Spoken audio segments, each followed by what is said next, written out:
Hi guys, it's me, Mrs. Conley. I am your 8th grade chemistry teacher. Let's jump right in and learn about what we're going to do this year. First, here's a little bit about me. Here's my face. Here's me when I was in middle school. Look at me, how cute I am with my little dog. Haven't changed much. I went to Arizona State University. That's why you see the little sun devil there. I graduated with my degree in secondary education chemistry, meaning I was specifically going to be a chemistry teacher. So here I am, living the dream. This will be my sixth year teaching. I taught at a public school for about 2.5 years, and this will be my 3rd year at Basis. So I'm very happy to be here. Here's what you can expect this year in terms of topics. So a lot of these are going to look familiar as to what you did last year. I talked to Miss Love kind of about what you guys did last year. These topics down at the bottom might be a little bit more new to you guys, like gas laws. We guys didn't do that in 7th grade. So what we're going to do is we're going to do some review, and then we're going to build upon that and add in more topics as we go. Okay. Here's the grading policy. This grading policy applies to pretty much all your 8th grade classes. Tests are going to be 50%. Labs and quizzes, that includes like online labs, activities, things like that, are going to be 30%. Oops.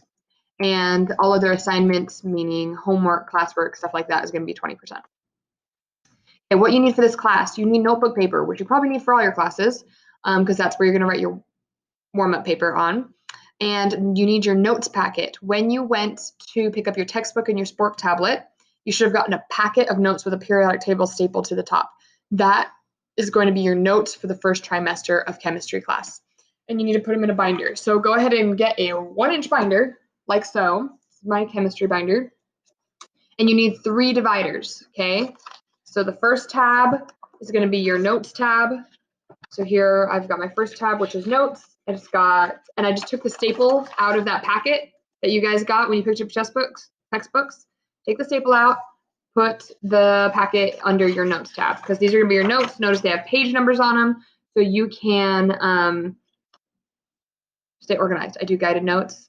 Kids love my guided notes because it means you don't have to write everything off of PowerPoint. Honestly, this is probably one of the only PowerPoints I'll do all year. The rest of the year, we're going to be doing guided notes, okay? So these are very important. Do not lose them. Stay organized, okay? So notes go in there. Next, you have warm-ups. I'll explain more about what your warm-ups should look like. And then your other tab, that'll be probably used more when we get back into the classroom for you to put in like old quizzes, old assignments, things like that. Okay.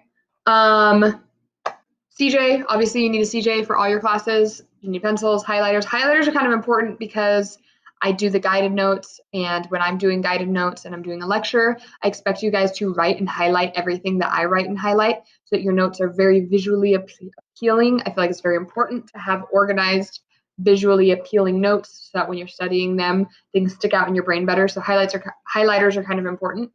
And a scientific calculator. For physics and for chemistry, you're going to need a scientific calculator. If you have a graphing calculator that you like to use, you may use that. However, you cannot use it on pre-comps or comps. So when you come to take your pre-comps, they're not going to let you use your graphing calculator. So what I would suggest is to get a scientific calculator now, a scientific calculator, a non-graphing scientific calculator now. Use it in your physics and chemistry classes throughout the year so that when pre-comps come, you can use your calculator that you're used to on the test, because it's not fun to have to learn a new calculator while you're taking a test, right? And then when we get back in school, you'll need dry erase markers and goggles as well for when we do labs. Okay, how we start class? Well, you're already here. You've followed this video, so you're in good shape. What you need to do is, before chemistry class is starting, and this goes for all your classes, whether we're in person or online, come with all your materials ready to go. If you have your chemistry binder organized the way I told you to have it, this is pretty much all you need, as well as, of course, pencils and highlighters and CJ, things you need for all your classes. But everything should be in here. Log on to Spork, join my class, and then do the warm-up in the CJ, and then do whatever the instructions tell you to do for that day. Remember, we meet 3 days a week, so there's going to be stuff for day 1, day 2, day 3. it's key to read all the instructions so you know exactly what you need to do. Don't just skip anything because then you might miss out on assignments, okay? Okay, how to organize your warm-up paper. So you need a warm-up paper. Notebook paper, it should look just like this paper I have here for you guys. Put your name in the top right-hand corner, write down what week it is. So right now it's week 1, so you'd write week 1, put warm up at the top, and then organize it like this, day 1, day 2, day 3. Super neat and organized, just like this. Each week you will get a new piece of paper, so nothing on the back, okay? Nothing should go on the back because when I ask you to take a picture and submit it, I don't want a whole bunch of pictures. I just want one picture, everything on the front, neat and organized, easy to grade, okay? You don't need to write out the question, the warm-up question, you just need to write out your answer. Layout should look just like this. It should be super neat. So what I want you to do is I want you to pause this video, go get a piece of notebook paper and do this, okay? Make it look like that. And then do this warm-up question. So push pause, do this warm-up question under day 1. Okay. Hopefully you paused it and did it. Okay, if you haven't, pause it again and do the warm-up. Do the warm-up question again. You don't have to write the question, just write your answer. Okay, now that you've done that, let's move on. When you're uploading your work, okay? So on occasion, I'll ask you to upload maybe a picture of your warm-up or a picture of your notes or a picture of whatever.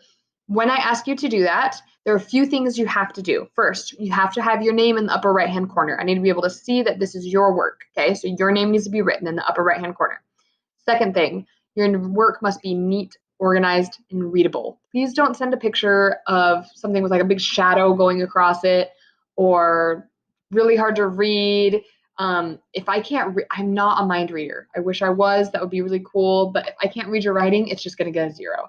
If I can't decipher what this picture is very easily, it's just going to get a 0.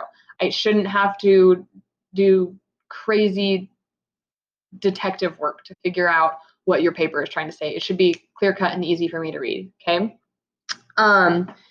Also, this is a big one. Please make sure that your photos are not upside down or sideways, okay? Because there are 200-ish 8th graders this year. That's a lot of kids. So when I'm grading, if every single kid submits a picture that's sideways, I have to download that picture, I have to flip it. It takes forever. So it's very important that when you upload it, make sure it's uploaded the normal way so that if I can click it, I can just see it. It's not sideways or upside down, okay? Okay, and if for some reason, if you're submitting an assignment, any assignment, whether it's a picture assignment or just like a Microsoft Teams Forms assignment, whatever assignment, if you're submitting anything late past the due date, which I know you guys will never do because you're gonna be so on top of things, but in case something happens and you submit something late, please send me a chat letting me know because Teams doesn't let me know if something is submitted late. So you need to let me know. Otherwise, I won't know that it's there and I won't know to grade it. It'll just fall through the cracks. So send me a chat, say, hey, I just submitted this assignment, just so you know, and then I can make a note of that and go grade it. If you don't tell me, then I won't know, okay? If you want to be successful in my class, take good notes. Guys, taking good notes in my class, literally a monkey could do it. You can do it because they're guided. And I write everything down that needs to be written down. And then you just write everything I'm doing. You just copy exactly what I do and you pay attention and you listen. So that's another good point is you need to watch my videos all the way through. I can see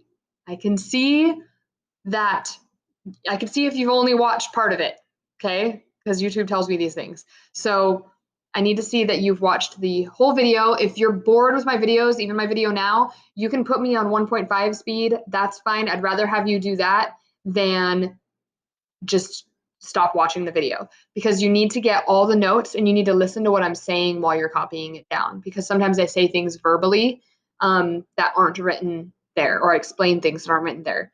So that's how you can be a good student in my class is take those good notes, okay? Stay organized. That chemistry binder I told you about, keep it organized, okay? Ask questions. If you're confused ever, if you need help, if you just want some clarification, send me a chat. I'm, pretty good at responding to those. student hours, come to those early, because chemistry is one of those subjects that build. It's kind of like math in that way, where if you've missed if you never figure out what's going on with the periodic table, when we get to stoichiometry, you're just going to be like so confused. So if you're confused early on, come ask me for help, and then we can get you back on track. Okay? Don't be afraid. I'm super nice. So feel free to ask me any questions that you have, because I want you guys to be successful. Okay? And be prepared for tests. Be prepared for tests. Things are a little wonky online, and I know that things are really weird, but pre-comps are going to be in person. Okay, you're not gonna have notes and things like that for pre-comps, so you need to make sure you're actually learning this material. Okay, it's really important that you learn and not just cruise by. Okay, because it'll come back to bite you in the butt. All right, best way to contact me while we are online. Again, use the chat feature. I do have a life outside of school, so I might not respond to you right away, but that's usually the quickest way to get a response from me is to send me a chat. And then if your parents want to contact me, they can't send me a chat because they're not on Microsoft Teams. They need to send me an email. Okay, so tell them, send me an email if a parent wants to contact me. And as students, you could email me too, but you probably won't get a response as quickly. Please use the chat. That'll just be easier for all of us. Okay. So go ahead and go to assignments, go to first day exit ticket and complete it. And congratulations. Once you've done that, you finished your first day of 8th grade chemistry. Anyway, let me know if you guys have any questions. Good luck.